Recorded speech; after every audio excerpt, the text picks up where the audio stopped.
High, আমি পূর্ণিমি। Good morning সবাইকে। আজ সকালে ঘুম থেকে উঠে এখন যাব গরম জল খেতে। আর মানে কাজকর্ম সব হয়ে গেছে ঘর গোছানোর। এখন গরম জলটা খেয়ে আজকে করব যোগা। চলুন গরম জলটা করে আনি। গরম জলটা করে খেয়ে নিলাম, তারপরে গেলাম যোগা করতে।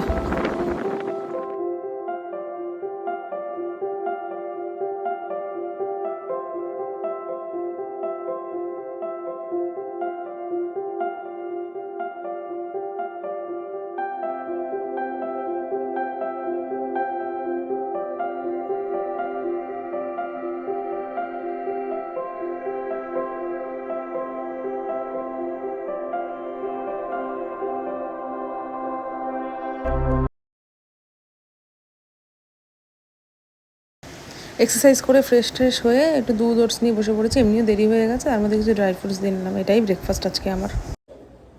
আজকে আমার মেনুতে আছে ভাত, ডাল, একটা পাঁচমিশালি তরকারি, এটা হচ্ছে শাক ভাজা, একটু পটল ভাজা আর ডিম পোচ।